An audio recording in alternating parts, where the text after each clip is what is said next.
In general, we are obviously in the presentation, I can't go into all the issues which are there in the chapter. Just to illustrate, compliance costs make it cheaper to run two 150 worker factory than one 300 worker factory, whereas it should be other way around. Regulations also disproportionately affect small businesses. If you look at the building restrictions, the setbacks to be allowed on all the four sides of a building, the floor area ratio restrictions, parking regulations, etc., take away much of the land available at the ground floor level for businesses. So actually manufacturing can start only from the first floor onwards in many small enterprises, both in urban and rural India, if they fully comply with the letter and spirit of these regulations. Naturally, that raises the fixed cost of doing business, and naturally it also disincentivizes more hiring. So deregulation is not just about ease of doing business, it is a pathway to employment generation. And naturally we also know that many states impose a high markup on electricity costs supplied to businesses compared to other non-businesses, and whereas in countries like Vietnam and Bangladesh, particularly in Vietnam, which we look up to, it is the other way around in terms of being our next important competitive country. They have the opposite problem, which is that the cost of electricity supplied to industries is on the lowest side there compared to what we have in India. And by the way, this is not just a theoretical exercise. We have done, and you will see more of it in chapter 7, we looked at those states which have progressed a lot on business reform action plan, and lo and behold, those states have a much higher level of industrial activity. So there is a positive correlation between BRAP and the level of industrial activity that is there in these states. Moving on from industry to employment related areas where deregulation can be pursued, in general, we do specify the number of hours workers can work daily and weekly. Every country has it. But the problem is we have restrictions that this shall be adhered to week after week after week, whereas other countries give flexibility to the enterprises to be able to achieve this over a longer period, 3 months or 6 months. Your overall working hours cannot exceed this. But in a given week, there could be more or less work depending on demand surges. So that flexibility is missing. The same thing with respect to Factories Act on overtime working hours as well. The stipulated overtime hours are lower than competing nations, even though the overtime wages are higher in India on paper. The hours that people can be asked to work overtime is limited, and this is something that the workers and the management can negotiate between themselves depending on order flows and so on and so forth. Moving on to higher education in particular, where I think market forces can play a much better role in ensuring quality outcomes. The University Grants Commission specifies minimum credits for various course categories and in what sequence as well. These aspects could be entrusted to the institutions themselves, and the institutions must remain free to remain flexible with their coursework. This will allow them to adapt to changing market demands, and we should basically trust the faculty and students to find solutions to these problems. These are all areas where we don't have to micromanage, and that is something, this is just examples of deregulation we can undertake in industry, employment and education. Moving on to part B of domestic drivers of growth. This is to continue to do the work we have been doing in the last 10 years on augmenting internal capacities for growth. And in July 2024, in agriculture, we devoted a lot of time in both chapter 5 on the medium-term outlook on how agriculture can be freed in terms of empowering farmers to be able to produce the maximum value and raise productivity. And we deliberately call it the sector of the future because there is enough scope to raise the contribution of agriculture by 0.75% to 1% in terms of GDP growth by empowering farmers, as we wrote in last July survey. And there are examples which we have cited in this survey as well from different states, and also both in terms of land pooling and also in terms of irrigation potential, which we have done quite well in the last 8 years, the area under micro irrigation has gone up by 3 times, and that can actually be an important factor. So bringing more area under irrigation, land pooling, and giving farmers the freedom to sell wherever, whenever, to whomsoever, at whatever prices, while undertaking different intervention mechanisms to take care of the demand side. That is the right combination that can unlock up to 1% of incremental growth from the agriculture sector. And given our size and given the impact climate change will have on some other nations in Africa and Asia, this will also give India a huge diplomatic and strategic leverage if we are able to become the bread basket for many countries around the world. So this sector is not something that countries do well in their early stage of development, but given the change in globalization and given climate change, this sector can be a sector for the future as well. And as you see here on the left side, allied sectors in agriculture have been able to grow at much faster rate than the mainstream crops and food grains. So therein lies the clue as to what are all the elements from those areas which can be applied to traditional crop areas that will lift the overall growth rate of the agriculture sector. In terms of infrastructure development, we have done quite well in the last 10 years in particular, whether in terms of introducing new trains, new airports, we're contributing to reduced turnaround time in ports, coming down from 48 hours to 30 hours in the last couple of years, and capacity additions in the power sector, falling data cost, and expansion in telecom infrastructure. These are some of the illustrations we have picked up for highlighting here, but there are more details in chapter 6. We also, last time itself, we wrote about the turnaround logistics costs also have come down in the country, and turnaround time in toll booths, etc., and road transport are all contributing to higher production and distribution efficiency in the country. Particularly with respect to the urban India, cities declared open defecation free have gone from 15% to saturation coverage, and household latrines constructed, public toilets constructed, and waste processed as a percentage of waste generated. There is tangible and substantial progress in many of these dimensions. On the right side, what you see is that PM Awas Yojana urban and also Amrut in terms of water coverage, 70% tap water and 62% sewage coverage, and also the expansion of metro rail system. The reason we put it up here is that public transportation has to play a much bigger role in our energy transition and energy demand going forward, much more than in fact private mobility solutions, including e-mobility. Public transportation holds the key, and that is why not only we have 1,000 kilometers operational, we have equally another 1,000 kilometers that are underway. So this will, if we can integrate the public transportation network, our carbon emissions and also cleaner air and road congestion, all these dimensions will be addressed by utilizing public transportation infrastructure more efficiently. In terms of rural economy, the Swachh Bharat mission, 11.8 crore toilets in villages. Mission Amrit Sarovar. Again, if you look at the chapter on in agriculture and in industry, we talk about the importance of rejuvenating water bodies in contributing to the entire community development rather than purely providing water sufficiency. The National Health Mission, Sansad Adarsh Gram Yojana, empowering members of parliament to adopt villages and contributing to village development.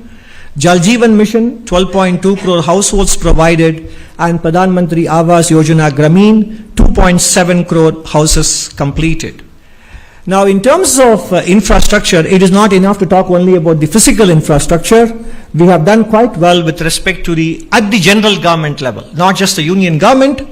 The overall expenditure has gone up from 10.4 lakh crores across the country between center and states to 25.7 lakh crores on social services, primarily health, education, etc.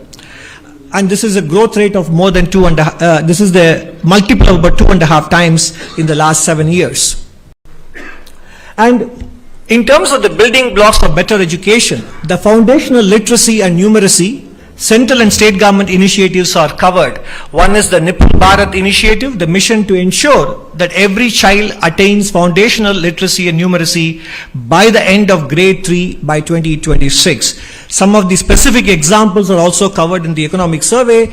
Initiatives and interventions in states like Bihar and Gujarat are also given adequate coverage in chapter 11 of the economic survey.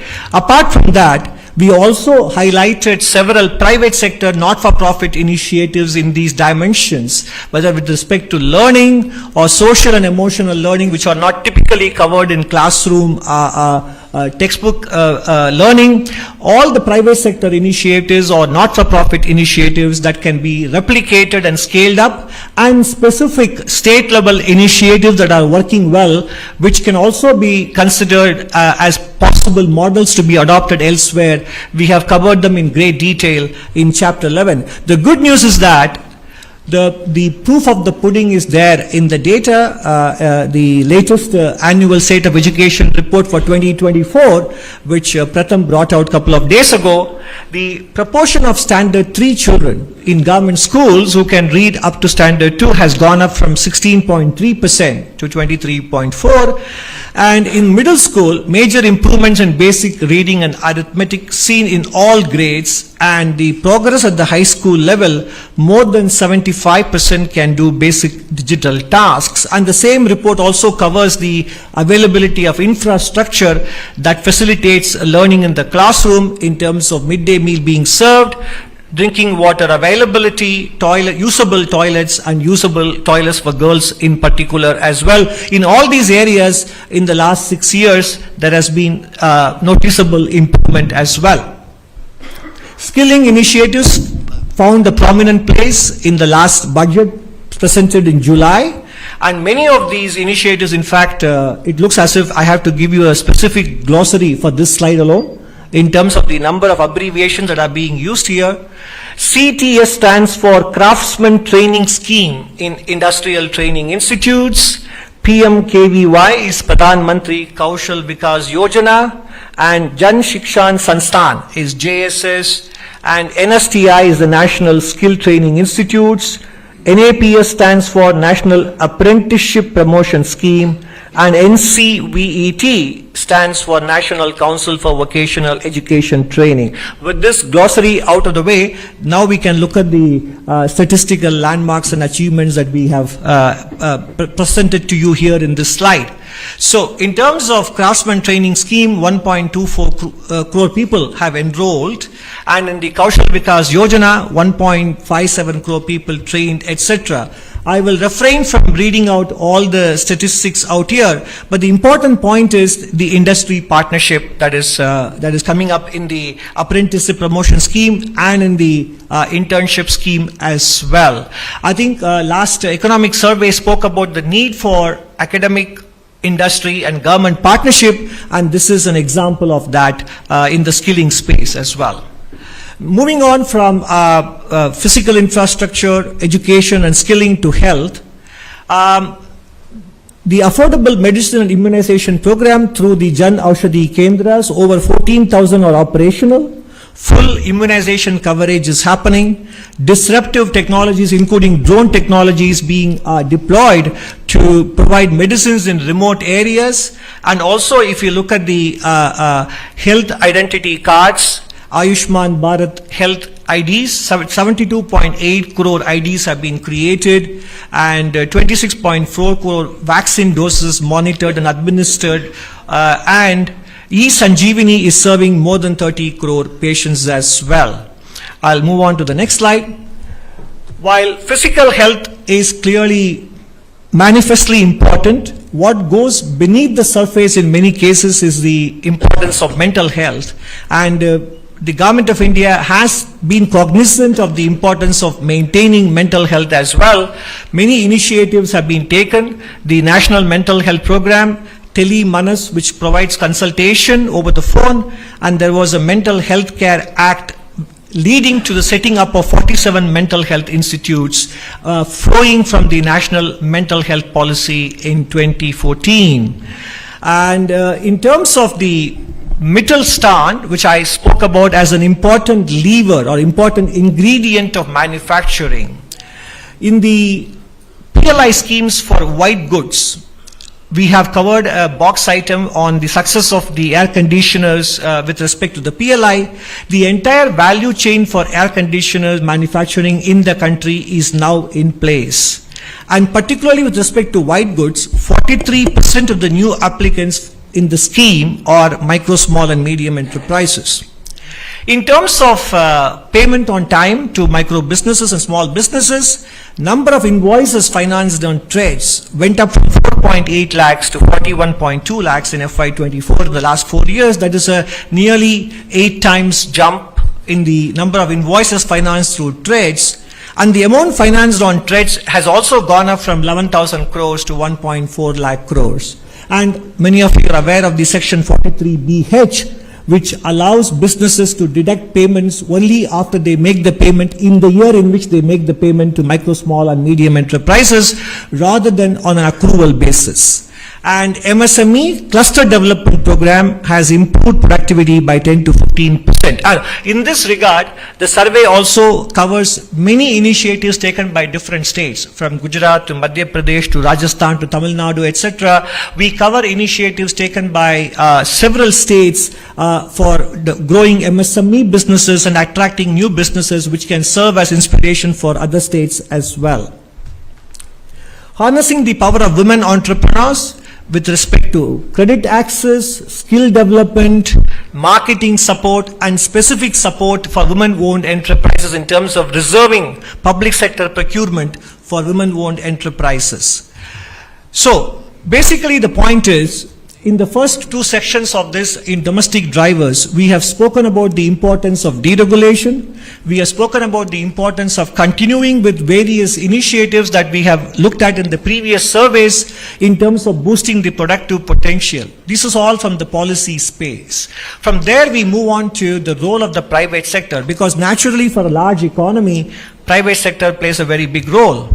And in terms of the private sector, the specific asks are balanced deployment of capital and labor, curbing ultra-processed foods, fairer distribution of incomes, which is related to the balanced deployment of capital and labor, importance to workplace safety, workplace culture and mental health, and thinking about supply and sourcing from a strategic perspective as well. Investment in R&D. So these are all the dimensions in which the private sector can also raise the game for the new playing field that we are confronted with today. In terms of fairer distribution of incomes, a topic which we brought up last survey as well, if you look at the growth in profitability and the growth in employment expenses, which is a combination of hiring and compensation, there is a huge disparity between the two, which has been highlighted by several private sector players themselves in the last few months. And this happened even as Indian corporate sector profitability hit a 15-year high in March 2024. And some of you may have heard that when in the 1960s, when Henry Ford raised the minimum wages for his car workers, he said, otherwise there will not be enough people to buy the cars the Ford Motors produces. So in some sense, raising wage and salary growth for workers is also a source for aggregate demand for businesses in the medium run as well. So it is both, it is enlightened self-interest rather than being seen only from a moral prism as well. And in terms of balanced deployment of capital and labor, the clear example is the use of artificial intelligence, and we have a special essay on this topic. In chapter 13, in July 2024, we spoke about the energy demand management in a special essay on dealing with climate change. This time, the special essay is on the impact of artificial intelligence on employment generation and in general on labor. Deployment of artificial intelligence presents both opportunities and challenges. Past technology revolutions in general, sometimes we all feel that technology eventually generates more jobs than it displaces. That is true. But the key word is eventually. What happens between now and eventually is critical.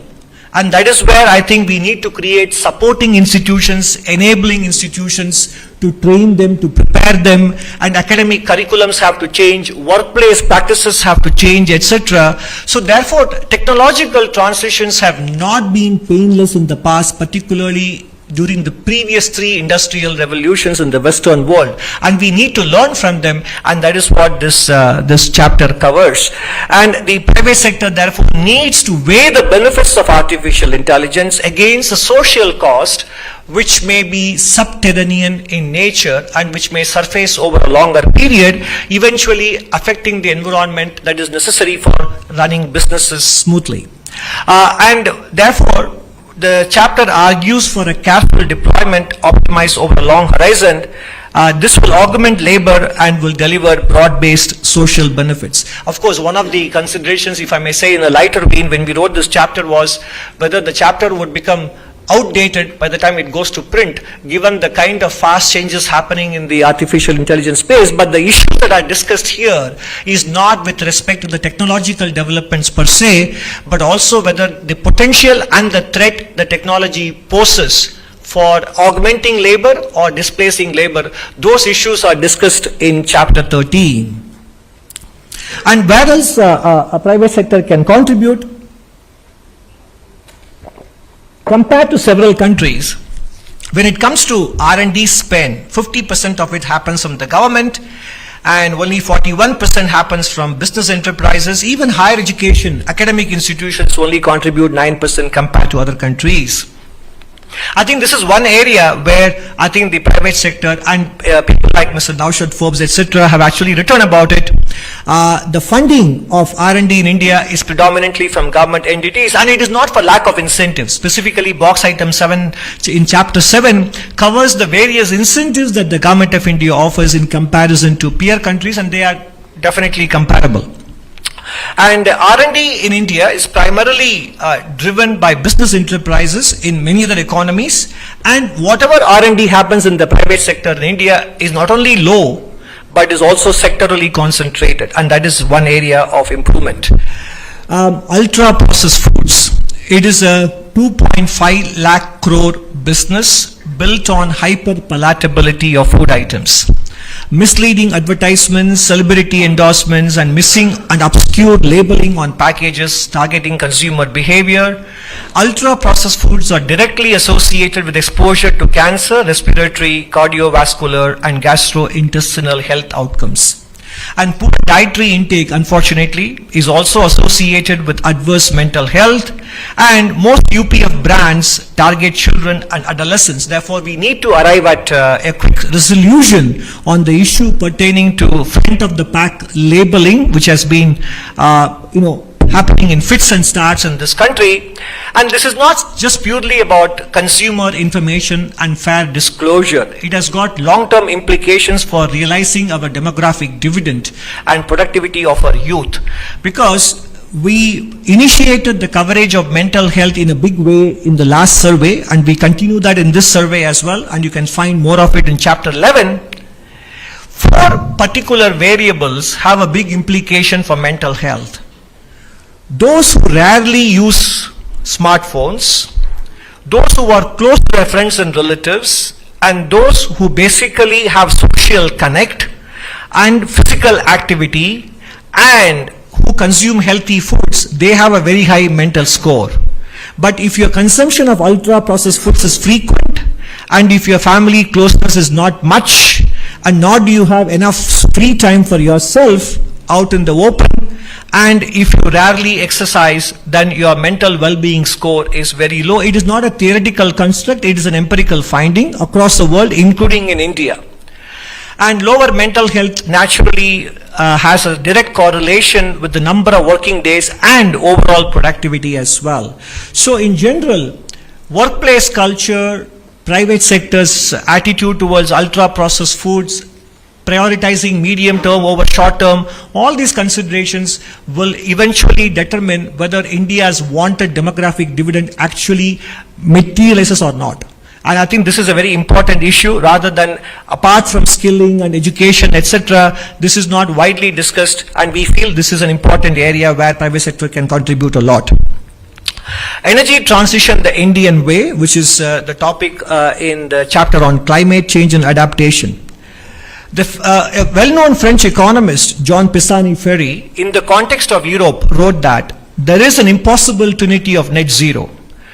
That is, policy cannot be at the same time fiscally sustainable and the economy is competitive without giving up on net zero ambitions. And that is what we call it, the impossible trinity of net zero. On the right side, between fiscal sustainability, net zero goals and competitiveness of the economy at any given point in time, only two are possible.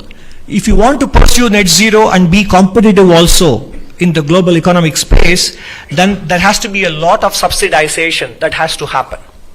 If you want to be fiscally sustainable, on the other hand, and also be economically competitive, Europe is realizing that net zero goals will become that much more challenging to pursue. Again, the Mario Draghi report on competitiveness has a lot to say on this with respect to Europe, and it applies to developing countries like ours as well.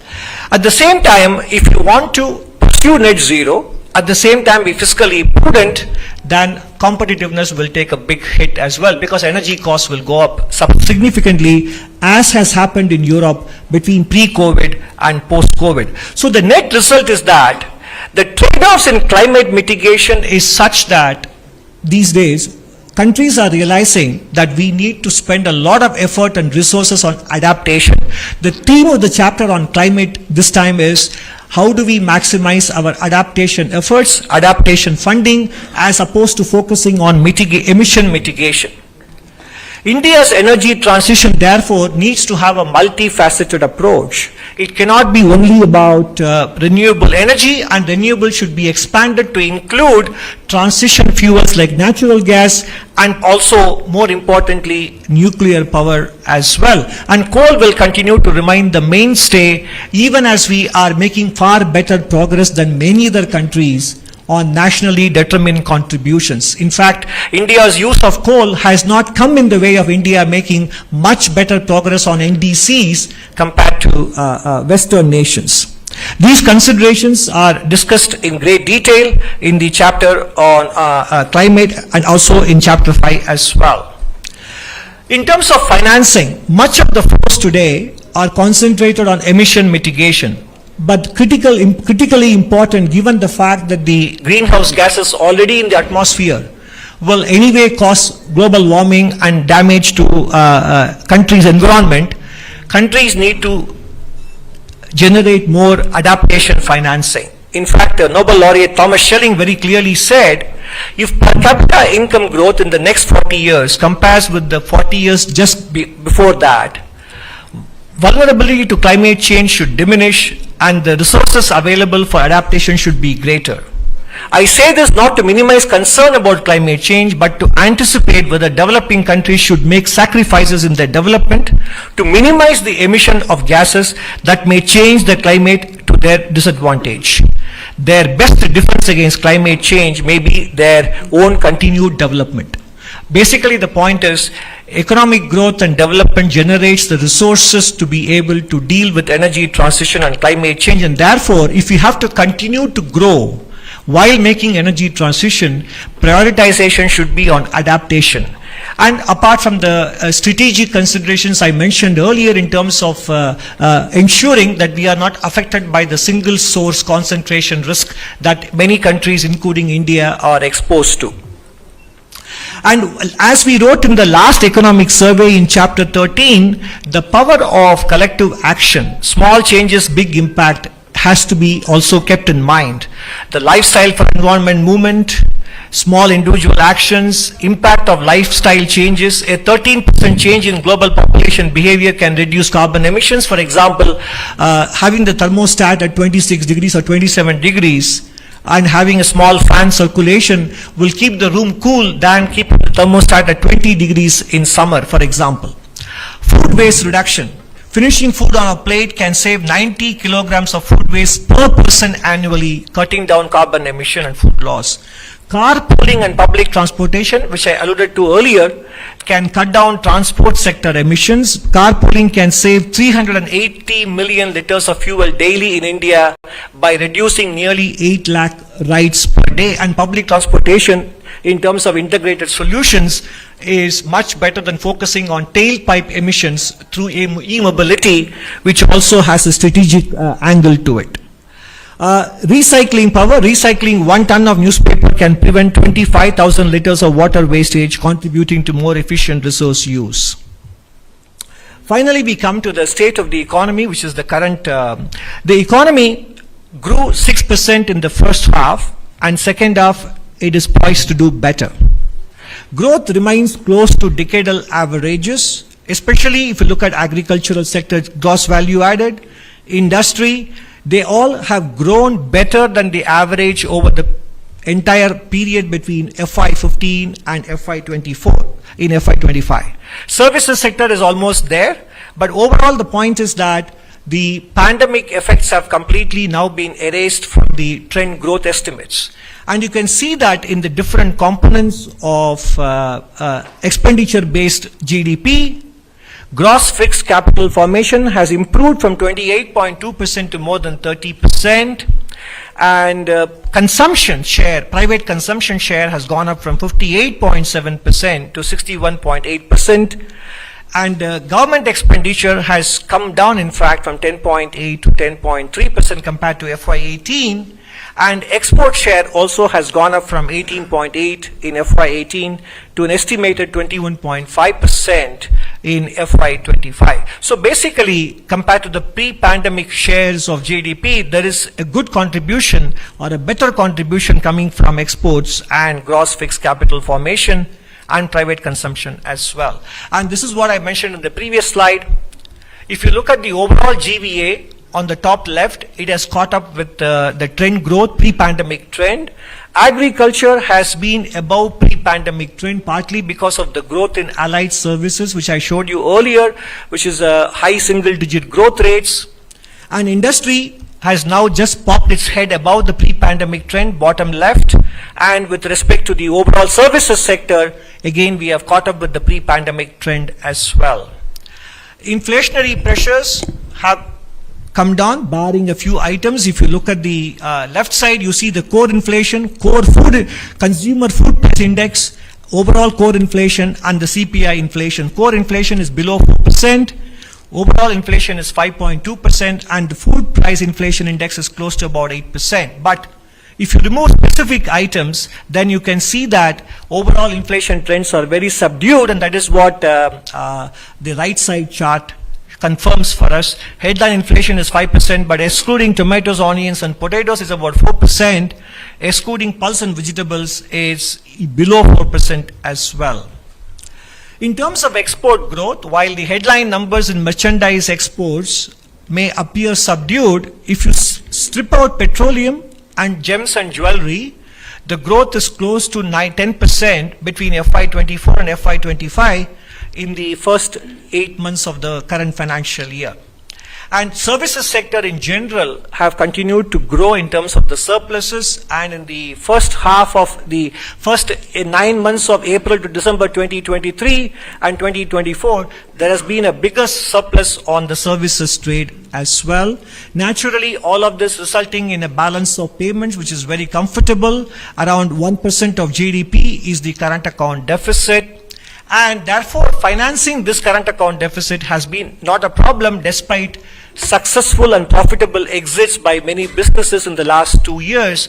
Even as the gross inflows are improving, the repatriations on account of profitable exits or transfer of ownership from direct to portfolio investors hasn't posed a problem for the current account because of the subdued oil prices, strong private transfers, and good export performance in the services sector, contributing to a current account deficit which is just around 1% of GDP.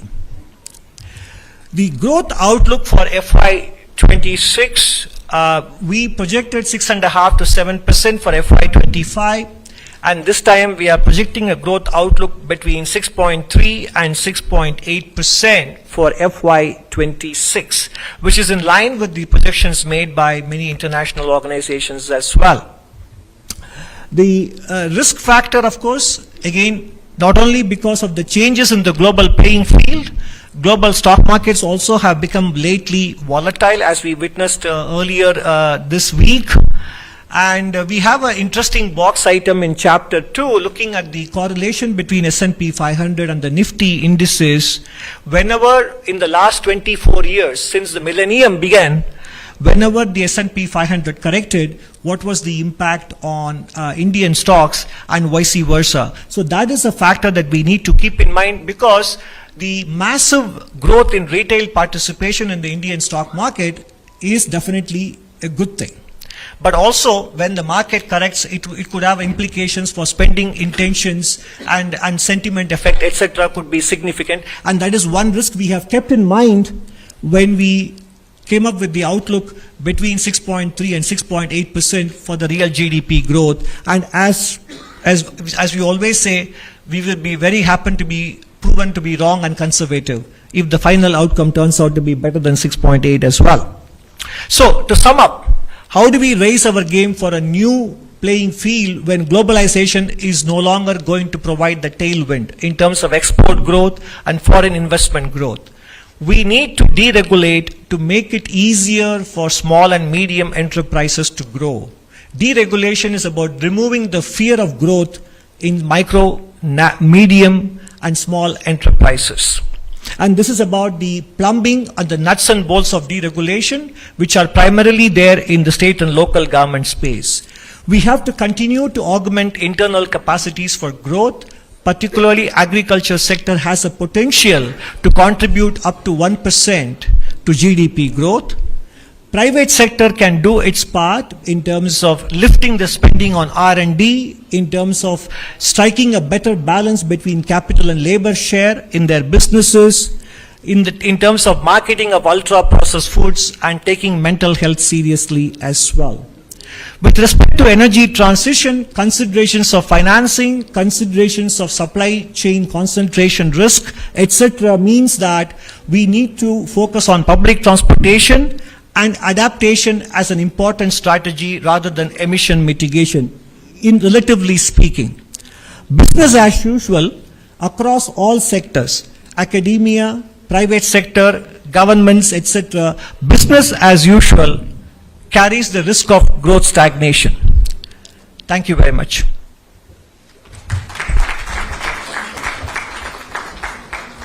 Thank you, sir, for the presentation. Now floor is open for the questions. So starting with 127.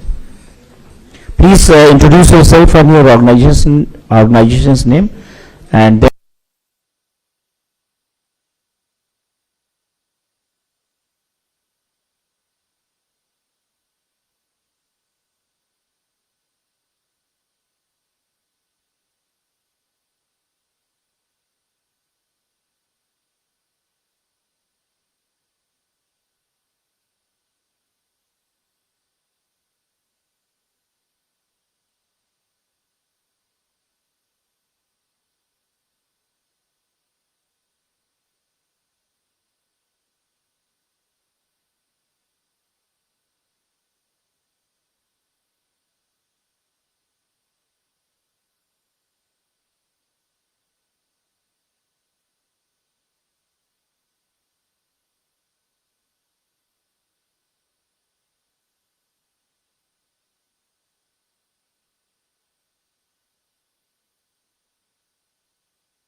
Sir, would you like to speak anything? Sir, so you are going directly to the spot. Sir, now you people are going directly. We are going to. Okay.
incentivize labor augmentation in businesses, both in manufacturing, non-manufacturing, new jobs, adding to existing payrolls, etc., by defraying some of the contributions to EPFO, announcing the corporate internship scheme. So what the government can or should do was extensively mentioned, and even policy actions taken in the last budget of July 2024.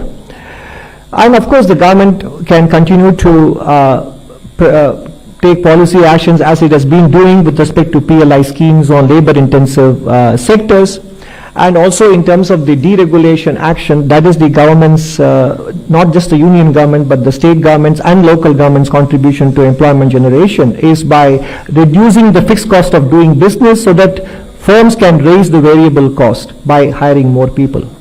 Beyond that, I think not everything needs a policy tweak or a policy intervention. Some of it is in the natural self-interest of businesses to be able to find this balance. And that is why I gave the example of Mr. Henry Ford. I'll just ask my colleague, Anuradha, do you have anything to add? No? Okay.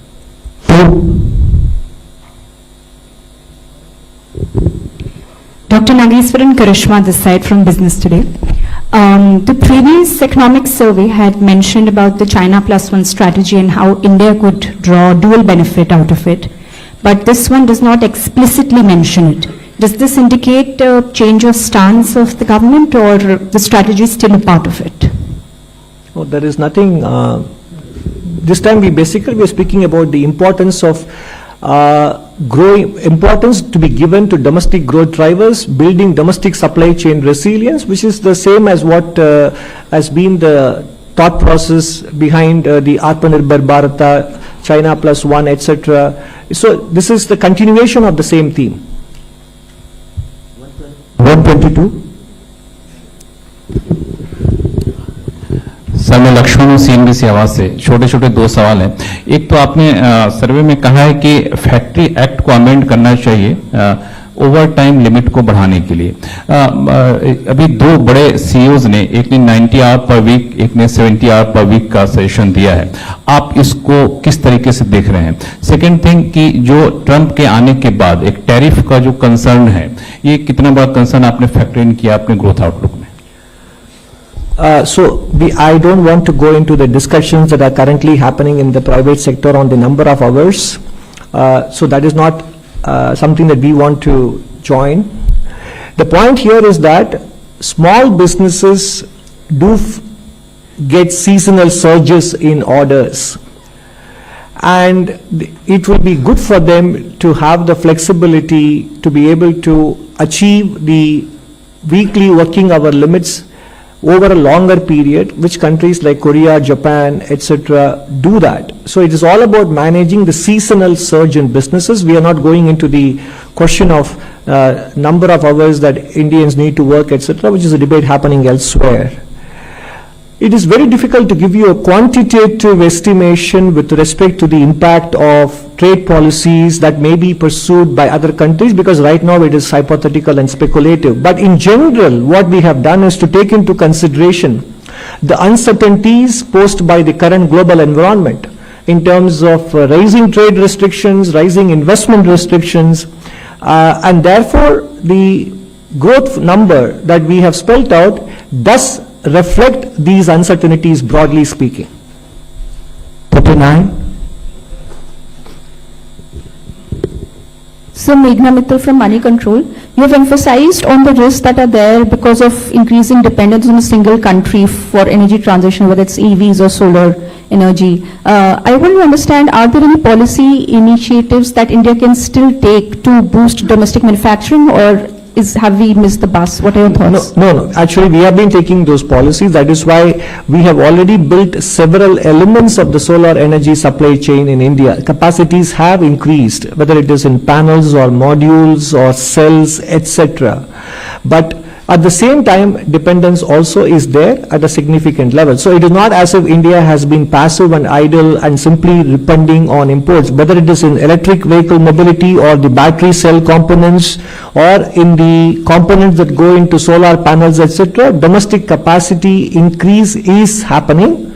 But given the state of demand and given the projections for demand growth, dependence also will continue to be there, and therefore we need to, this is something that one cannot give a mechanical or a formulaic answer, but it is about the consciousness with which we basically adopt multiple approaches to handling this supply chain dependence for the foreseeable future.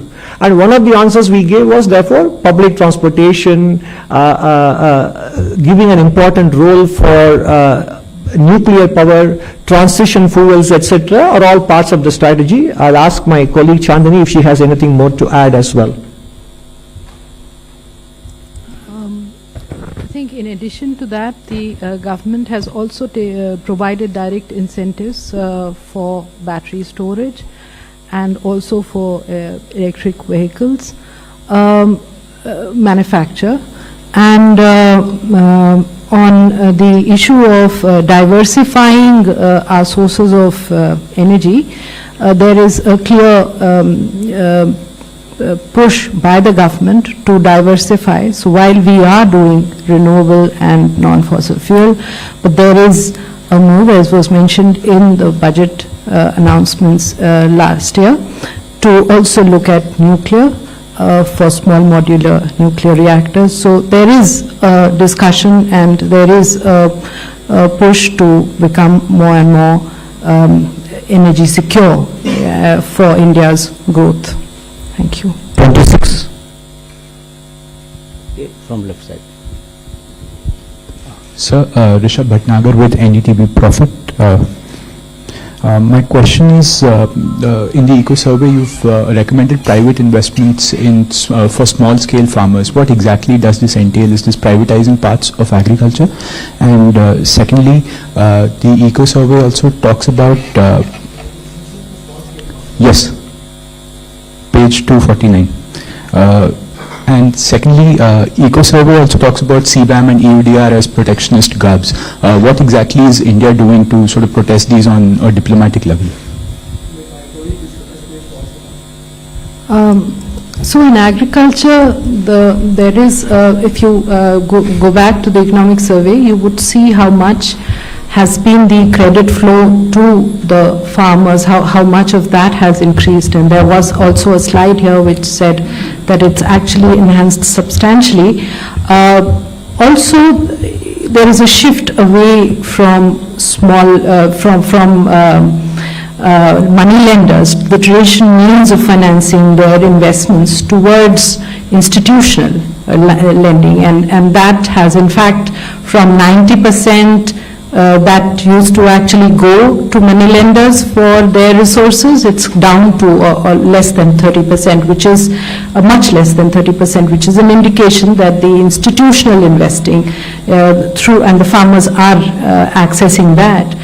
In addition, for working capital requirement, the Kisan Credit Scheme card, the Kisan credit cards have worked very well to enhance that the availability of financial resources for them to manage their working capital requirements. In the long run, the private sector, as in the corporate private sector, will also need to invest, because that is where the resources for capital investments will that are required for agriculture will come in. On the issue of CBAM, so this is, CBAM is a border, it's a carbon border adjustment mechanism as it's called, and it's a levy that would face countries that have emissions in their products, embodied emissions, greater than a certain factor. It is in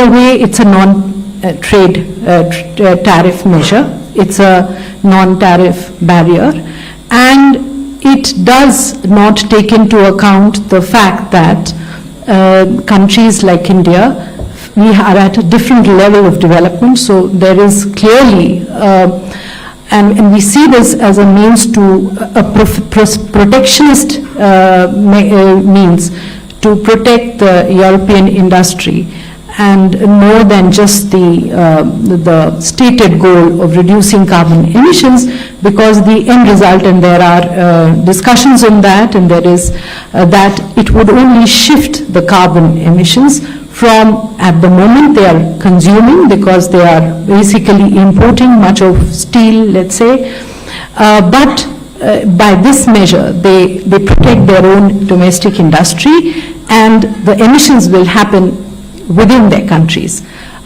So how much is going to be really stopped in terms of carbon emissions? There are a number of studies, and an UNCTAD report brings out the fact that there is not going to be much gained through that. So clearly a measure to protect their own industry. Thank you. 11. Hello, sir. This is Surbhi from Business Today. Is it working? Yes.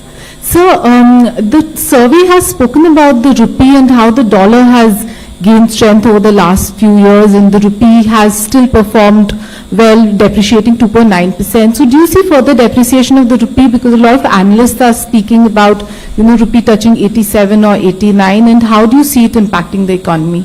Thank you. I think it's this foreign exchange management related question is better posed to the central bank, and unfortunately we're not here. I think the recent actions taken by the central bank, either with respect to the rupee or with respect to domestic liquidity, are the right steps in the right direction, and I don't want to add anything more than that. 46.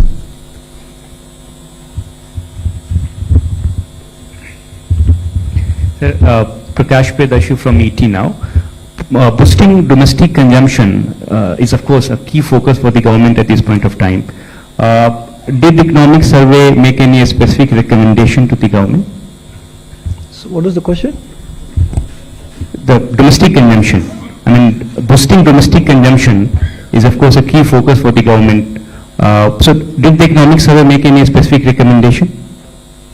I'm not sure. Did the economic survey? I'm not sure, I really. फिर से अपना question दोहराइए please Prakash. Has the economic survey made any specific recommendation to boost domestic consumption? Yes. Is that the question? Yes. Okay. Well, the recommendation which is made not just to the union government but to governments around the country is actually a step to boosting employment, income generation, and therefore consumption. This is about deregulation, is exactly towards that. It is not a recommendation only to the union government.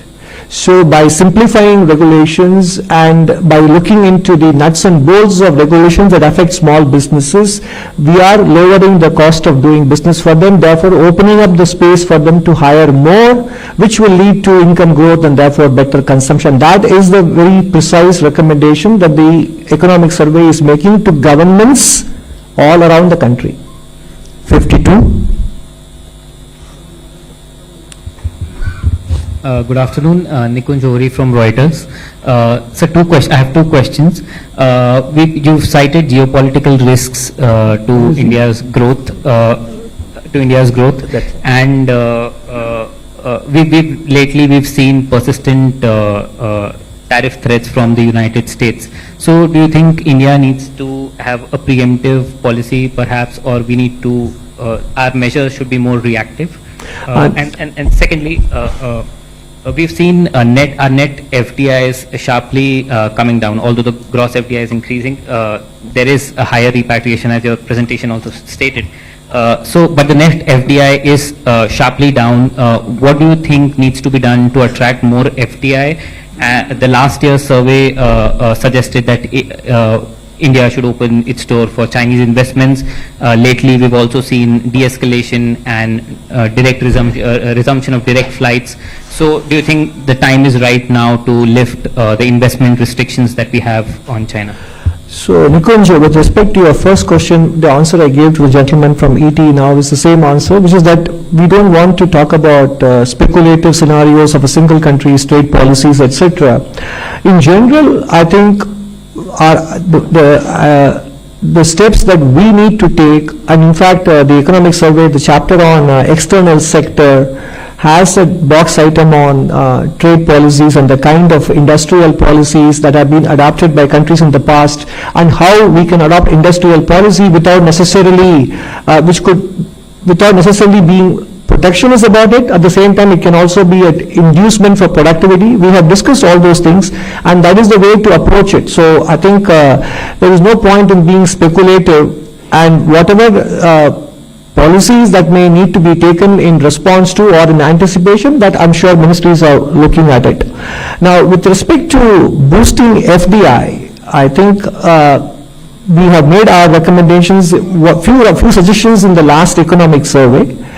But again, FDI is something, as we showed in one of the earlier slides, FDI as a share of GDP has come down much faster than the export share of GDP globally.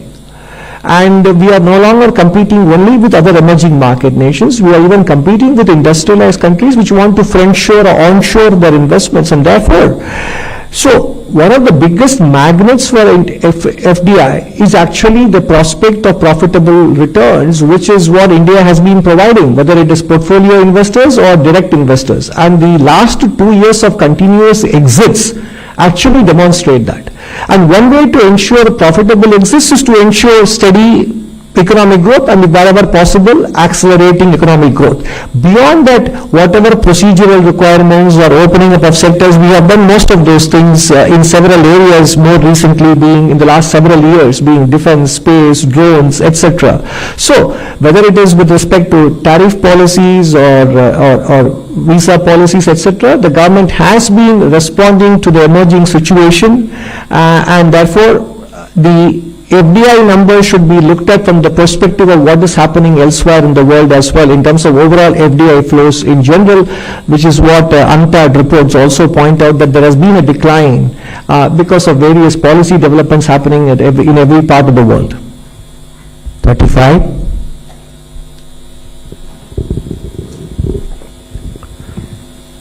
Hello, Sir. Ruchika from Business Standard. My question is with regard to your comments on AI. You've said that private companies should take into account social costs when deploying AI.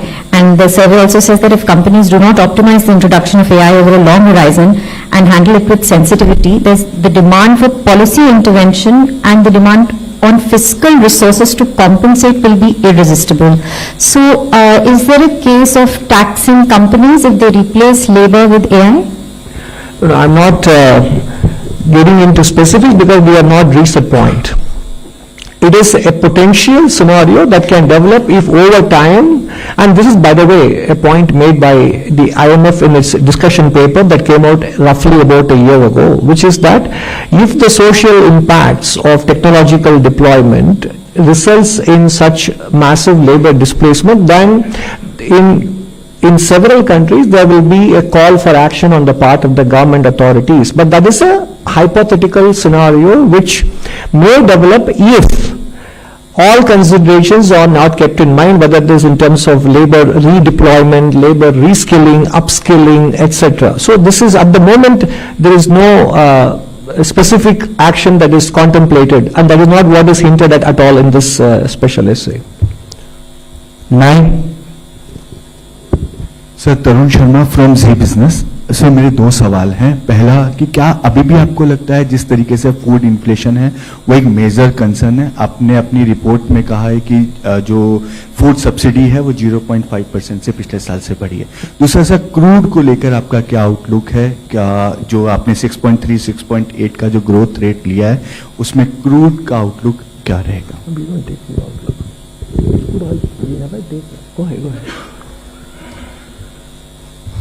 We have devoted a lot of space in the economic survey on food inflation. The point that we have made and we have been making over quite some time was that it's a concentrated impact of a couple of, or now let's say 3-4 items which lead to a very high food inflation. Food inflation is 8% now, and if we remove these 4-5 items, it becomes close to the target. So why does that happen is quite commonplace knowledge. It happens because when there are climatic disruptions which are increasing, which we have shown in the chapter, there are crop losses, and naturally that leads to a seasonal spike in food inflation. So it's a question of management of the season. It's not a perennial annual concern. So we'll take last two questions. 121.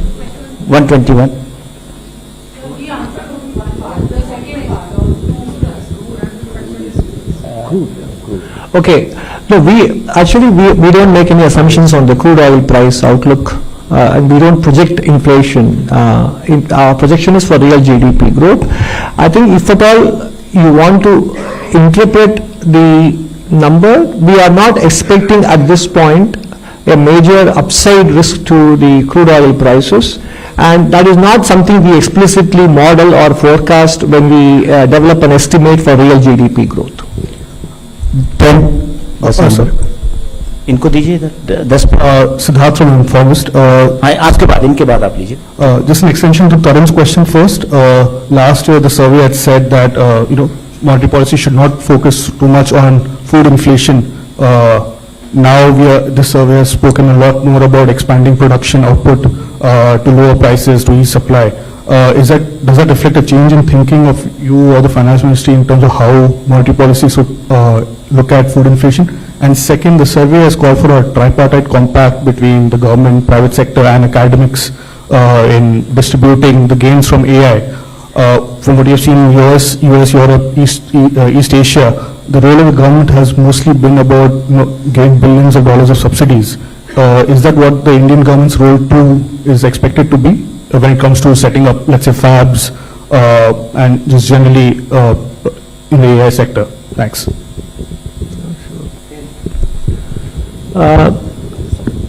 With respect to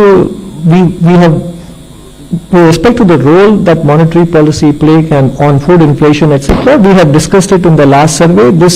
That issue was discussed and it is closed, and we are not making any observations on this at this point. Now, the comment about setting up fabs and etc., how does this relate to this question that you're talking about? I don't clearly understand the connection, inferences or the linkages you are making here. Yeah, right.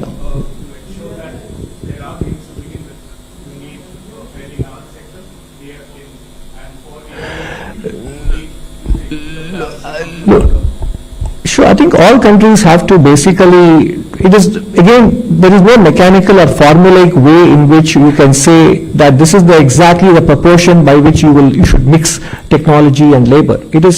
It's an iterative process. We need both. You need to stay competitive, you need to provide gainful employment and prepare the labor force to be productive as well, to be able to work with technology, etc. And in some cases where technology is useful in boosting productivity, it can also expand the business opportunities or the capacity, which can therefore, for example, if you're handling 10 queries today and if you're able to handle 1,000 queries with the help of technology, then the geographical coverage of your business can also expand, in which case you can absorb the labor by deploying them in more geographical areas. So the answers will therefore have to be found in specific situations. 10. The government's role is in skilling, in making sure that there is the set of, which is exactly what we talked about in terms of the deregulation. The government's role is to reduce wherever possible. Again, I mean the government as in the government as a system, not just the union government. It is the union, state governments, local governments, in being able to reduce the cost of doing business otherwise, such that when the fixed costs go down, that is the government's role in making it easier for businesses to be able to hire labor, to retain them, to remove the fear of growth in micro, small and medium enterprises. Sir मैं राजीव हूँ दैनिक जागरण से. मेरे दो सवाल है sir. पहला सवाल है कि करंट फाइनेंशियल ईयर में भी हमारा जो ग्रोथ रेट है वो 6.4 रहने का अनुमान है और 25-26 में भी आपने 6.3 to 6.8% का अनुमान रखा है. तो क्या इससे हमारा जो विकसित भारत का लक्ष्य है 2047 में वो प्रभावित होगा, बिकॉज ये 7% से कम का ग्रोथ रेट है. नंबर 2, इकोनॉमिक सर्वे में कहा गया है कि चाइना पे जो हमारे सोलर एंड ईवी जैसे जो रिन्यूएबल एंड ईवी के लिए जो रॉ मटेरियल है, क्रिटिकल रॉ मटेरियल स्पेशली, उसके लिए हम चाइना पे सोलली डिपेंडेंट हैं और उससे बाहर निकलने की बात की गई है। तो क्या भारत को अमेरिका की तरह ईवी और सोलर रिन्यूएबल के प्रोग्राम को स्टॉप करना चाहिए या उसमें कटौती करनी चाहिए? बिकॉज हमारे पास रॉ मटेरियल है नहीं, और कहाँ अल्टरनेट है? So on the first question, if you look at a global real economic activity index, it's available publicly. You just have to search on the internet for global real economic activity index. It is maintained by the Federal Reserve Bank of Dallas. It has been declining since 2023 and it has now come to negative territory. It is their index of global real economic activity. So the growth rate after having achieved 9.77 and 8.2, the current relative slowdown in the economy is to be seen in that context. And India still remains the largest growing economy, fastest growing economy among large economies in the world.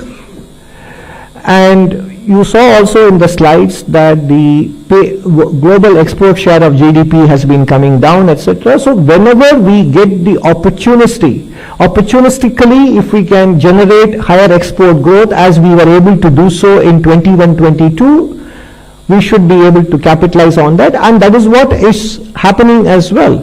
If you look at the kind of articles that we have written in the last 1 year, we have written about how India has been able to diversify its product areas and also open new geographies for our export products.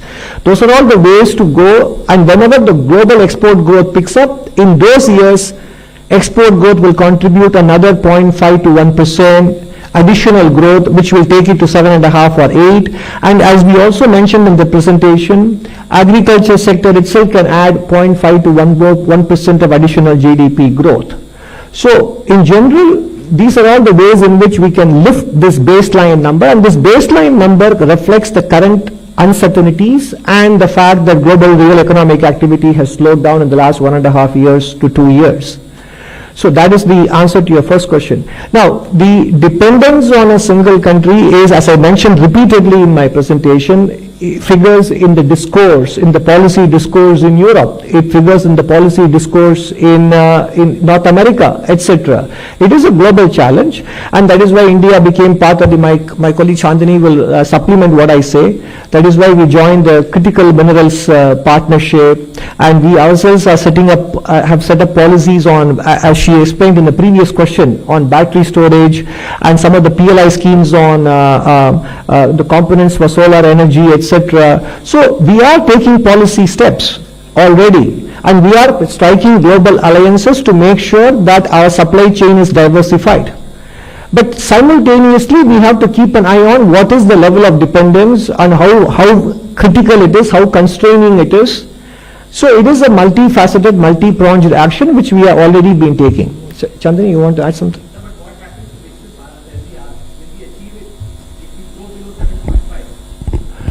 Viksit Bharat growth rate in respect of the nominal GDP growth in dollar terms that is required is around 10%. And I think it is not something that is achieved on an average, on a year after year after year. There will be years when we will achieve more than that, and there will be years when we will achieve lower than that, depending on the global scenarios. So it is not something that is a mechanical number that is applied exactly identically year after year. Global conditions will influence it in some years positively, in some years negatively, and we have to be prepared to take advantage of it in those conducive years, while maintaining a certain minimum level of growth in those years when conditions are not favorable. Okay, sir. Thank you very much.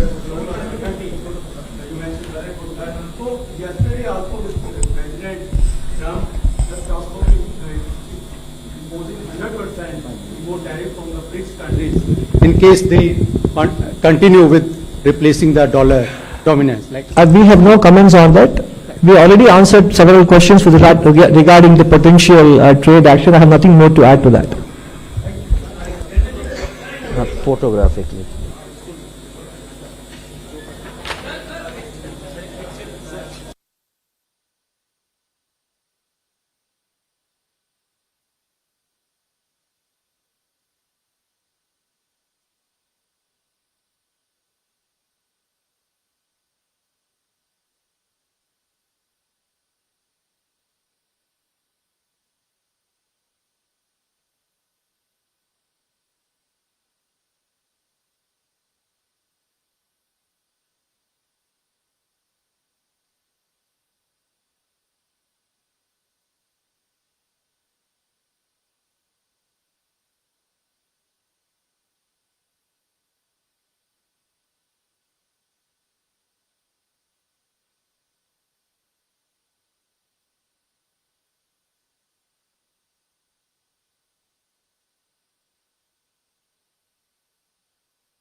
अभी आज से हम लोगों ने mic है mic mic देना भाई mic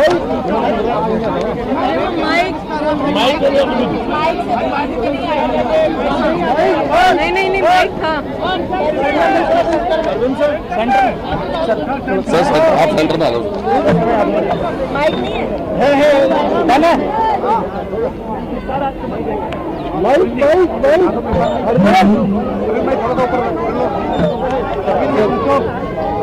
hello hello आज से हमने पूरी दिल्ली में बचत पत्र कैंपेन शुरू किया है। जैसा मैंने बताया, दिल्ली में इस टाइम हमारी कई योजनाएं चल रही हैं, लेकिन 5 मुख्य योजनाएं इस टाइम चल रही हैं दिल्ली में, जिससे दिल्ली के लोगों को सीधा सीधा पैसे का बचत हो रही है। वो है फ्री शिक्षा, फ्री इलाज, फ्री बिजली, फ्री पानी, महिलाओं की फ्री बस यात्रा। इसके अलावा हमने जितनी योजनाएं ऐलान की है, उसमें 3 योजनाएं ऐसी हैं जिसमें सब सारे परिवारों का सीधा सीधा लाभ है। वो है महिला सम्मान योजना, जिसमें महिलाओं को 2100 रुपए मिलेंगे। दूसरी संजीवनी योजना, जिसमें बुजुर्गों का फ्री इलाज किया जाएगा। और तीसरा स्टूडेंट्स के लिए बस का पास फ्री होगा और दिल्ली मेट्रो के अंदर उनका 50% कंसेशन का पास होगा। आज से हम दिल्ली में हर घर में जा रहे हैं। हमारे नेता, हमारे कार्यकर्ता और हर घर में उनके साथ बैठ के कैलकुलेट करेंगे कि दिल्ली सरकार की वजह से उनको कितना फायदा हो रहा है और कितना फायदा होगा। अभी हम रोशन जी के घर में गए थे। रोशन जी के परिवार में 18 सदस्य हैं। इनके साथ पूरा कैलकुलेट करके आया है कि हर महीने आम आदमी पार्टी की सरकार से इनको 50,200 रुपए का हर महीने फायदा है। तो अगर झाड़ू का बटन दबाएंगे तो 50,200 का फायदा है। कमल का बटन दबाएंगे तो 50,000 की चपत हर महीने लगनी चालू हो जाएगी। तो ये सबको अब सोचना है कि झाड़ू को जिताना है और अपने अपने परिवार को बचाना है। अगर 50,000 रुपए महीना कौन अफोर्ड कर सकता है? इवन 2 लाख रुपए महीना कमाने वाला भी 50,000 रुपए महीने की बचत चपत अफोर्ड नहीं कर सकता। इसलिए सब लोगों से मेरी विनती है, आम आदमी पार्टी को जिताएं, झाड़ू को जिताएं और कमल के बटन को गलती से भी ना दबा दें, नहीं तो आपका परिवार भी लुट जाएगा, दिल्ली भी बर्बाद हो जाएगी, सब कुछ बर्बाद हो जाएगा। आप सब लोगों का बहुत बहुत शुक्रिया।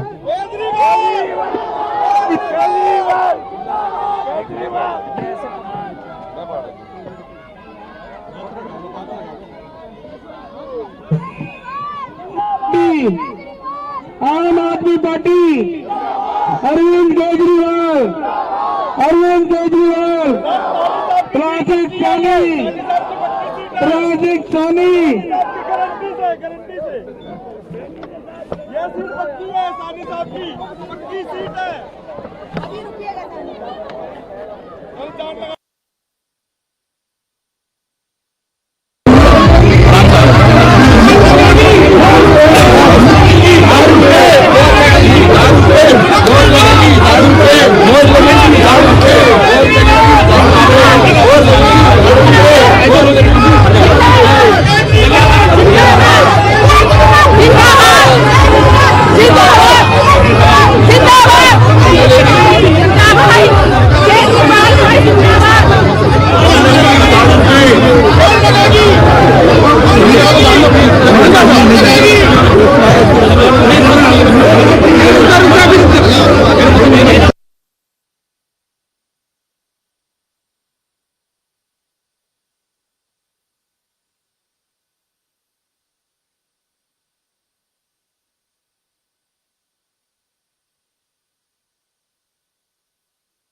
सब बहुत अच्छा देखिए हमारे आपके न्योते पर यहाँ आए। अभी इंतजार करते हैं, टाइम है।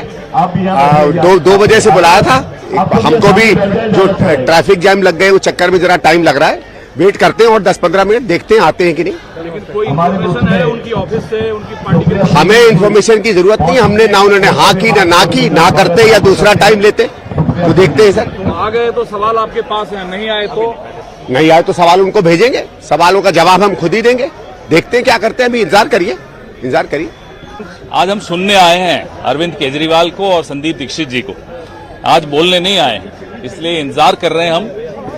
देखते हैं कितनी हिम्मत है तो आएगा। आप लोग बहुत होपफुल हैं कि वो आएंगे? पूरी दिल्ली 10 साल उस पर उम्मीद रख के बैठी थी, पूरी दिल्ली की उम्मीदों को उसने तोड़ा है।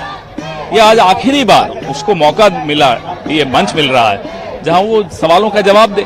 ऐसा कौन सा लोकतंत्र है, कौन सा मुख्यमंत्री है, कौन सा नेता है जो सवालों के जवाब से घबराता है? इसमें और मोदी में फर्क क्या है फिर? ये भाषण तो अरविंद केजरीवाल साहब का हुआ करता था 10 साल पहले। 10 साल पहले ना, देखिए कितना बदल गया, वही तो दिखाना चाह रहे हैं। कह रहे हैं, लगता है राहुल गांधी केजरीवाल साहब को यमुना में डुबकी लगा के छोड़ेंगे। मुझे लगता है केजरीवाल जी ने कहा था आज से 4-5 साल पहले कि अगर मैं यमुना साफ नहीं कर पाया तो मुझे वोट मत देना। उनको तो वोट नहीं मांगना चाहिए, अगर नैतिकता है तो उनको वोट नहीं मांगना चाहिए, क्योंकि वोट मांगकर वो अपनी असलियत और जाहिर कर रहे हैं। धन्यवाद। कल बजट पेश हो रहा है। इस सरकार से आप अभी भी उम्मीद लगा कर बैठे हैं। इस सरकार से उम्मीद लगाना इस देश ने बहुत पहले छोड़ दिया है। टैक्स की मार के तहत महंगाई से लोग त्रस्त है, बेरोजगारी से जूझ रहे हैं। आज राष्ट्रपति का करीब 98 मिनट का वक्तव्य हुआ, 98 मिनट 10 सेकंड वो बोली, और उसमें एक भी मेंशन बेरोजगारी का नहीं, महंगाई का नहीं, आर्थिक असमानता का नहीं, गिरते हुए रुपए का नहीं, जाति जनगणना का नहीं, भ्रष्टाचार का नहीं, एक शब्द उन्होंने इस पर नहीं बोला। तो ये दिखाता है कि सरकार इधर उधर की बातें करेगी। राहुल गांधी,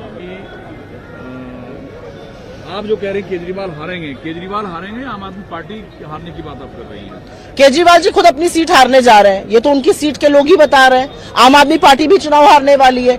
10 साल आपके हाथ में सत्ता रही, 10 साल आप सत्ता पे काबिज रहे, आपके पास बताने को कुछ नहीं है।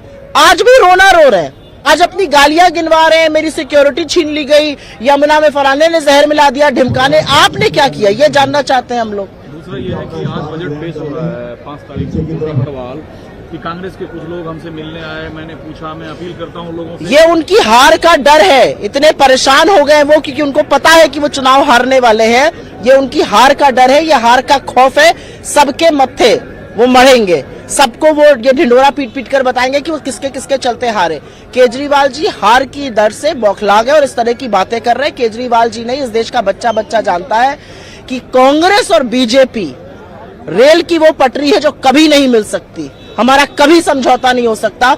हम बीजेपी के खिलाफ लड़ते हुए शहीद हो जाएंगे, लेकिन बीजेपी से हाथ नहीं मिला सकते। ये केजरीवाल जी अच्छी तरह से जानते हैं। तो मैं केजरीवाल जी से पलट के पूछना चाहती हूँ कि गोवा में, गुजरात में, उत्तराखंड में, असम में, महाराष्ट्र में, हरियाणा में बीजेपी के इशारे पर चुनाव लड़ने गए थे। किस तरह की बातें करते हैं केजरीवाल जी? लेकिन सवाल ये केजरीवाल साहब अपनाते थे चैलेंज करना, ओपन मंच बनाना, आइए मेरे सवालों का जवाब दीजिए। अब वही सवाल उनके सामने यक्ष प्रश्न बनकर खड़ा है, क्या आएंगे केजरीवाल साहब? केजरीवाल साहब जी को न्योता दिया गया है, सोशल मीडिया के माध्यम से दिया गया, अदरवाइज दिया गया है। उनके जो प्रतिद्वंदी हैं, जो उनके खिलाफ कांग्रेस से चुनाव लड़ रहे हैं, संदीप दीक्षित जी, उन्होंने खुले मंच पर उनको न्योता दिया है। केजरीवाल साहब जी के लोग, और वो खुद बहुत आंकड़े गिनाते हैं, उन्होंने दिल्ली का बिल्कुल कायाकल्प कर दिया। वो तो हमें पता है, बजबजाती नालियां और टूटी सड़कें कोई दूसरी दास्ता बयां कर रही हैं। लेकिन अगर केजरीवाल जी में हिम्मत है और अगर उन्होंने वाकई कुछ काम किया तो आइए मंच पे, एक हो जाएगा दूध का दूध और पानी का पानी। इतने लोग इकट्ठा है, दिल्ली के लोग हैं, आपको सुनना चाहते हैं, सुनने को बेताब है। केजरीवाल जी क्यों नहीं आ रहे हैं? ये उनका दर्द, उनका जो ड्रामाबाजी है वो दिखाता है। जब यमुना को साफ करने का वादा किया था, अब 5-6 सालों बाद बोतलों में पानी भर के बैठे हुए हैं। केजरीवाल जी की जो असलियत है वो खोखले दावे हैं, खोखले वादे हैं, और ये मंच उनका इंतजार कर रहा है। मैं चाहती हूँ वो आए और दिल्ली की जनता को संबोधित करें। इससे बड़ा क्या होगा? वो खुद कहते थे कि डिबेट होना चाहिए, आइए डिबेट करिए, आंकड़ों से डिबेट करिए। तो आ गए तो सवाल आपके पास है, नहीं आए तो? अरे क्यों नहीं आएंगे? मुझे लगता है आना चाहिए। इतना काम किया आके बताए दिल्ली की जनता को, लेकिन उनके अंदर हिम्मत नहीं है आने की, ऐसा मुझे लगता है। मुझे लगता है ये मंच उनका इंतजार करता रहेगा। उनके अंदर हिम्मत नहीं है कि वो आकर यहाँ पर लोगों के सामने आकर असलियत का सामना कर सके, चाहे वो मेट्रो का विस्तार हो, चाहे वो विकास हो, चाहे वो इंफ्रास्ट्रक्चर हो, चाहे वो सड़कें हो, चाहे वो डीटीसी की बसें हो, चाहे वो पोल्यूशन हो, चाहे वो यमुना हो, चाहे वो शिक्षा का फर्जी मॉडल जो बताते हैं। केजरीवाल जी यहाँ पर आकर किसी भी चीज का सामना नहीं कर सकते हैं। लेकिन सवाल यह है कि वो तो कहते रहते हैं, कह देंगे कि ये बीजेपी के इशारे पे हो रहा है। उन्होंने जो आज तो मंत्री रही हैं, ये तरीका तो केजरीवाल साहब का होता था, खुली चुनौती देना, लोग आकर मेरे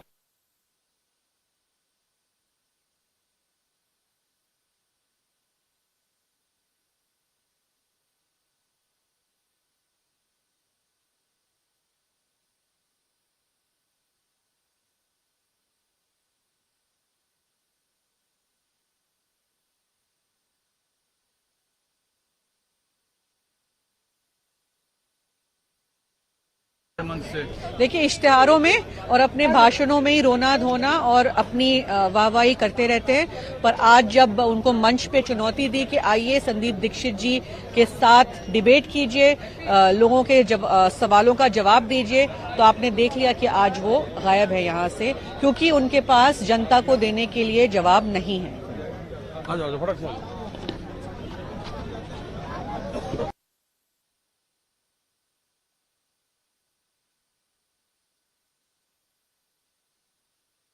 केजरीवाल साहब तो आए नहीं। आपको लग रहा था वो आएंगे? मेरा आपसे सवाल है, आप हमेशा पूछते हैं सवाल, आज मेरा सवाल आपसे है, आपको लग रहा था वो आएंगे? मुख्यमंत्री रहे हैं, लग रहा था मुझे आना चाहिए, क्यों नहीं आएंगे? तो फिर क्यों नहीं आए, आप बताएं। अब ये जवाब तो वो देंगे, आप बताएंगे। तो एग्जैक्टली वो देंगे, जो नहीं आया वो दे जवाब।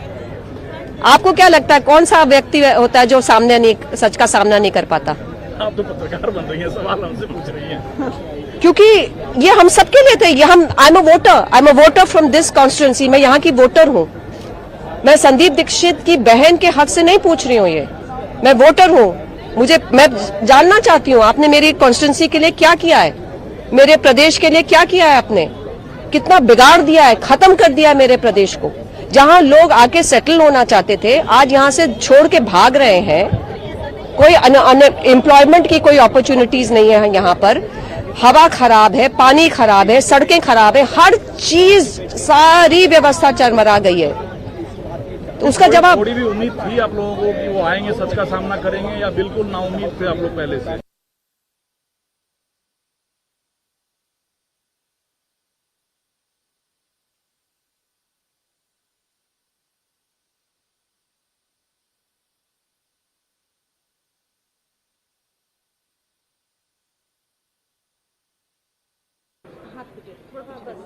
माननीय राष्ट्रपति जी को लेकर जिस तरीके से टिप्पणी सोनिया गांधी की तरफ से की गई और उनको कहा गया कि बहुत ही थका हुआ उनका भाषण था, प्रियंका गांधी कह रही इट्स अ बोरिंग स्पीच, इस तरीके का भाषा का शब्दों का प्रयोग करना, क्या करेंगे? देखिए, श्रीमती गांधी जी बहुत ही वरिष्ठ नेता हैं, कांग्रेस पार्टी की पूर्व अध्यक्ष रही हैं, आज भी माननीय संसद सदस्य हैं, और इतने वरिष्ठ सांसद और नेता के मुख से ऐसी बातें शोभा नहीं देती हैं।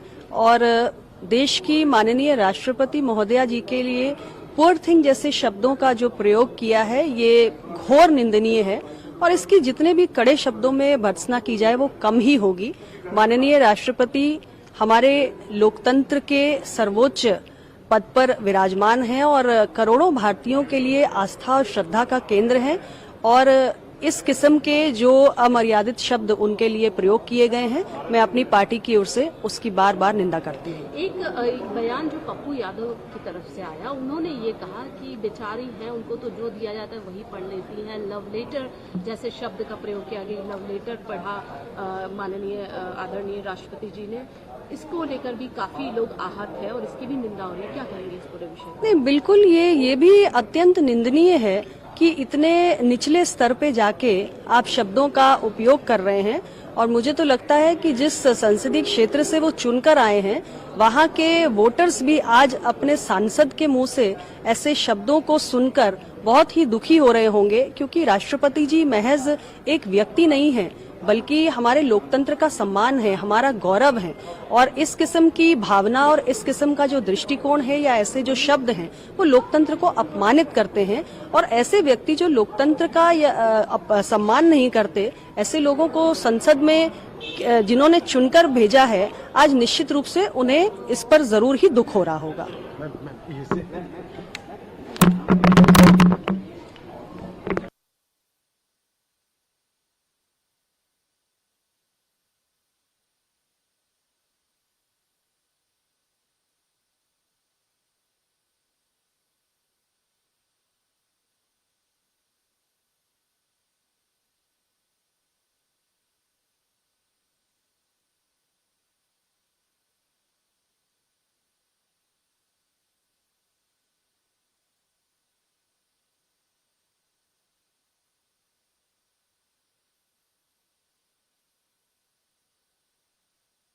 के ऊपर क्या आपका वक्तव्य है, किस तरीके से देखते हैं? देखिए, मैं बहुत सारी चीजें हैं, लेकिन एक बात मैं जरूर कहना चाहूंगा कि एक बड़ा विरोधाभास सा लगा कि इन्होंने विश्व के चौथी अर्थव्यवस्था की इन्होंने बात की है, और क्या 80 करोड़ लोगों को अनाज दे के 5 किलो अनाज दे के अब विश्व की चौथी अर्थव्यवस्था बना देंगे? तो मैं समझता इससे ज्यादा विरोधाभास हो नहीं सकता है। और बहुत सारी बातें इन्हें पूर्वोत्तर भारत की बात की, लेकिन मणिपुर का जिक्र नहीं हुआ। एक इन्वायरमेंट के बारे ये मौन है, जबकि बहुत अलार्मिंग सिचुएशन अभी क्लाइमेट चेंज के बारे, उसके बारे में जो चीजें आनी चाहिए वो कहीं नहीं है। अगर हम वैदेशिक नीति के बारे में बात करें तो जिस प्रकार चाइना के वो जिस प्रकार घुसपैठ आ रही है, तो और बहुत सारे मुद्दे हैं, अमेरिका के बारे जो अभी हमारी चीजें आई हैं, तो ये मैं कह सकता हूं कि सरकार एक केवल औपचारिकता की है और कोई विजन का घोर अभाव इसमें नजर आया है। सर, इसके अलावा आज जो जेपीसी की बैठक है, दूसरी बैठक है वन नेशन वन इलेक्शन को लेकर, किस तरीके से हम देखें, क्योंकि आज दूसरी बैठक होने जा रही है, एक बैठक पहले हो चुकी थी, किस तरीके से गहन आगे आप लोग देखते हैं? ये मैं कह सकता हूं कि वो मंत्रालय ने सारे डॉक्यूमेंट्स हमें दिए हैं, और क्योंकि अभी परिचर्चाएं चल रही है और एक ये हमारे इंस्ट्रक्शंस भी हैं, क्योंकि ये ऑनगोइंग प्रोसेस है, उसमें बहुत सारी चीजें जो डिस्कशन की चीजें बाहर नहीं आनी चाहिए। बहरहाल आज सेकंड बैठक है, और क्योंकि जो डॉक्यूमेंट्स हमें मिले थे, मैं समझता हूँ उस पर सारी चर्चाएं होंगी आज।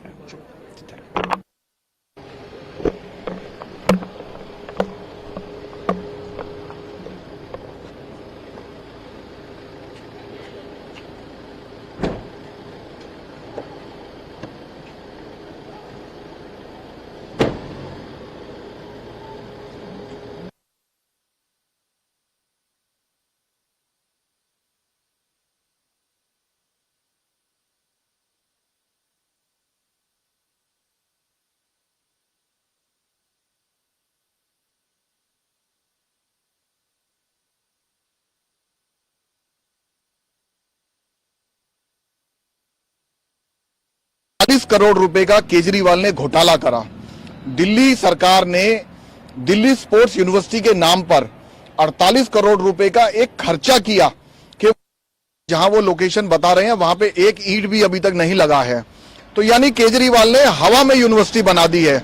ये दिल्ली के छात्रों के साथ एक बहुत बड़ा धोखा है कि खेल यूनिवर्सिटी के नाम पर कागजों में 48 करोड़ रुपया केजरीवाल और उसके मंत्रियों ने गबन किया, जिसकी आज हमने प्रवेश वर्मा जी जो नई दिल्ली विधानसभा से भाजपा के प्रत्याशी हैं, उनकी तरफ से हम वकीलों की टीम ने एंटी करप्शन ब्रांच में कंप्लेंट करा, क्योंकि ये कॉग्निजेबल ऑफेंस है और इसमें तुरंत केजरीवाल और उसके मंत्रियों के खिलाफ एफआईआर रजिस्टर्ड होनी चाहिए, जिसकी हमने शिकायत करी है। क्योंकि मामला 48 करोड़ का है तो इसके लिए कैबिनेट सैंक्शन चाहिए होती है, और कैबिनेट सैंक्शन के लिए केजरीवाल और उसके जो भी कैबिनेट मंत्री हैं सबकी सैंक्शन चाहिए होती है, और खासकर जो एक्सपेंडिचर फाइनेंस कमेटी होती है और जो फाइनेंस मिनिस्टर होते हैं और शिक्षा मंत्री होते हैं। तो यानी मनीष सिसोदिया भी इसमें को एक्यूज बनेंगे, जो हमने एंटी करप्शन ब्रांच में आज पूरे मामले को बताया। क्या कंप्लेंट जो आपने दी है, क्या कुछ कहा गया है डीसीपी की तरफ से? डीसीपी मैडम ने हमें आश्वस्त किया है कि इसकी निष्पक्ष जांच होगी और मैटर की तुरंत एक हाई लेवल इंक्वायरी शुरू करके और विजिलेंस से सैंक्शन लेके इस पे